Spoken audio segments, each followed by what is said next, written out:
One of the biggest barriers for riders is fear at corner entry.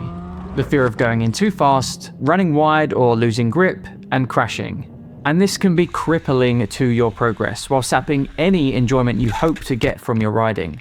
Now, thankfully, having analysed riders for well over a decade at this point, I can say that your fear isn't unique and that it's entirely possible for you to get past it, but we have to focus on the right areas.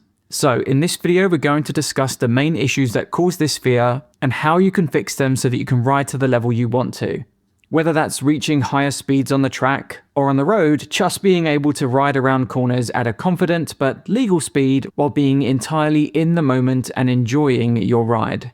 With that said, let's get on to the first reason why riders experience fear and panic at corner entry, and it comes from their poor perception of time and space. A big reason why riders lack confidence entering corners is because they can't accurately assess how much time and space they actually have, where they are within that space, and where they are relative to the hazards around them. And while every rider going through a given corner will have the same amount of time and space, assuming similar speeds, their perception of how much they have, and in turn how that makes them feel, can be very different. A simple test you can do yourself is to stare at the space just ahead of your front wheel while going into a corner. Doing this, you'll find two things happen. First, you'll feel a lot less confident going into the upcoming corner, and you'll have to slow right down. And second, it's actually very difficult to keep looking in this spot because your brain is begging you to look up to where you're going, which just proves the point that you need this visual information to feel comfortable. As should be obvious by now, and if you're a regular viewer here, you'll know exactly what I'm about to say because I talk about this all the time, but it's your eyes that give you the proper perspective on how much time and space you really have, as well as how you're traveling through it. At this point, the common advice is to get your eyes up and ahead. As a catch-all, it's certainly better than looking just ahead of your front wheel, but we need more specificity. Because looking too far, not far enough, or just looking at the wrong things can still skew our perspective and have negative effects on our riding. So it comes down to looking at the right things at the right time. On the track, this means having a specific point where you want to begin tipping into the corner and committing to it. And this is a point you'll find well in advance with your eyes, before moving them ahead to your apex shortly before arriving at this point.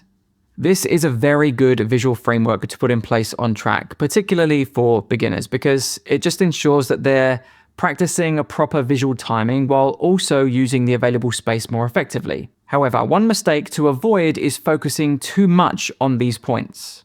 As you're flying down the straight and into a heavy braking zone, for example, seeing this point hurtling towards you at high speed can have the complete opposite effect and make you feel like you're going way too quick. Which is why it's important to have a broader view of the corner too by flicking your eyes into it on your approach. This is a mistake I sometimes make even now, where I'll get the sensation that I'm maybe going a little bit too quick, but then I just flick my eyes into the corner and then instantly think, oh, I've got loads of space. So yes, markers are important on track, but you only need to spend enough of your attention on them to monitor them. It won't be all of your attention on your approach.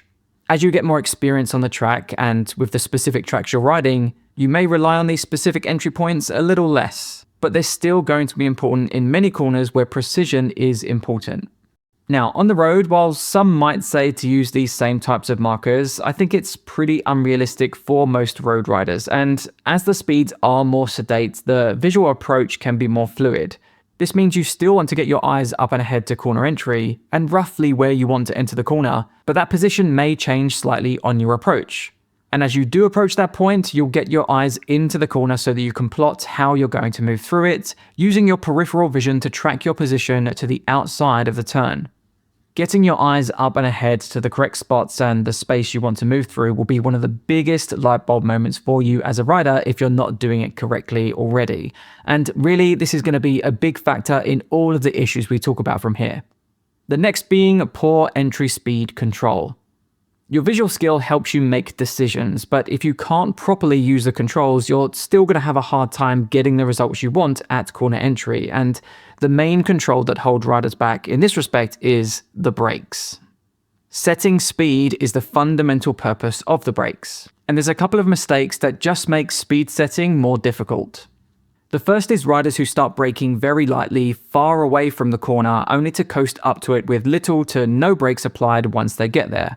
On the track, this makes it very difficult to build your confidence to run speed into the corner because you're trying to gauge your speed very far away. And because you're only using very light brakes, you don't really have the option for any adjustability with your speed, meaning you're just at the mercy of the speed you have going in. And this is the root of the common question I've been getting for years now, which is, how do I know how fast I can go into a corner? Because many riders will feel that they need to have the brakes released and be at the perfect speed as they commit to it. The other mistake is having a tendency to build up brake pressure the closer they get to the corner, leaving themselves hard on the brakes right when they want to enter it, and probably feeling a little bit panicked, making it difficult to think clearly and enter the corner confidently. The way to solve both of these problems and bring a level of calm and control to corner entry is to apply the proper braking structure while also introducing trail braking into it too.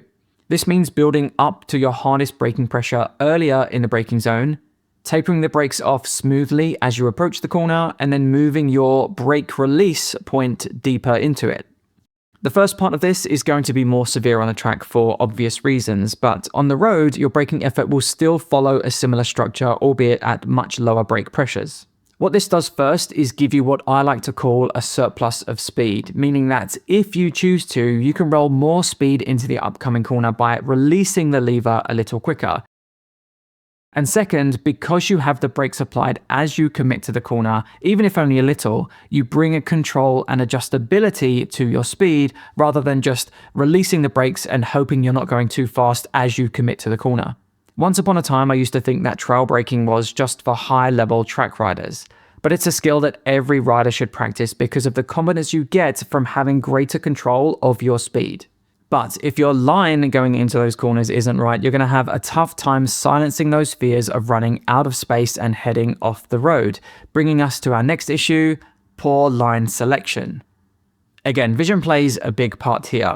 Many riders' line selection will be automatic based on instinct because of how they're seeing or not seeing the space ahead of them. But some riders just don't know what lines they should be taking, so I think it's worth tackling separately. The biggest mistake riders make here is drifting into corners too soon, again because they instinctively feel it's the safest approach, staying away from the outside edge. And this happens on the road and track. But if you take this line into every corner, it means you'll be swinging out wider on the exit than you want to, giving the impression that space is limited. Now, how wide you stay on the track will come down to the corner itself, as well as what comes after it, and your entry can vary a lot depending on what you want to try and gain through that particular corner or that section of track. So there will be some corners where a shallow entry line is beneficial, but there'll also be many where they aren't. And it's in those corners where track riders need to be mindful of their entry lines and learning to stay wider when needed. Now, remember on the road, the goal isn't speed, but safety. So ideally for most corners, you're likely to take a wider line into them and staying there as long as you need to until you can see your exit and create a safe line out of that corner. And it's at this point where the throttle can play a role in your perception of space, both on the road and the track, because of how it affects your line. Many riders will have the tendency to get into the corner and automatically open the throttle and even start rolling it on once steering is finished. But by doing this, you begin to increase your speed, meaning that the radius of your arc is going to increase, sending you wider in the turn. This can potentially give you the perception that you went into the corner too fast or that the corner just suddenly tightens on you. It's very important to only get back to the throttle once you're confident you're on a good line, and even more so, only increasing the throttle input once you know you can safely reduce your lean angle and exit the corner. In my experience, these two issues, that is, entering corners on a shallow line and poor throttle timing, they're responsible for the majority of cornering line issues, and just by learning to stay wide on entry while being patient on the throttle in the middle of it, that's going to really open up the space for you and just reduce the chances of it feeling limited.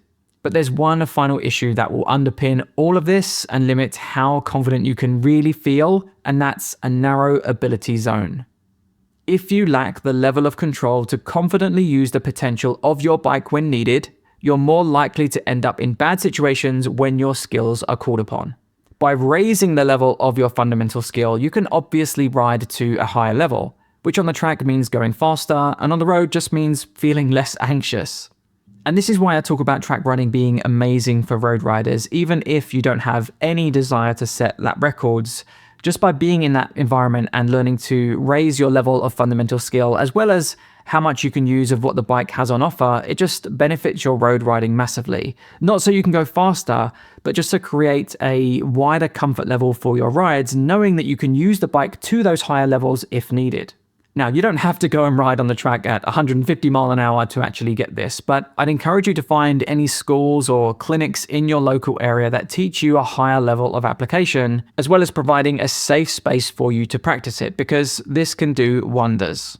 But if you are interested in track running specifically, or maybe you're just getting into it and you want to understand how to reach those higher levels, I actually have a free workshop that shows you the typical pathway from complete beginner to high level rider, as well as the best way to getting to those higher levels safely. If you want to join that and watch that yourself, you can find a link to that down in the description.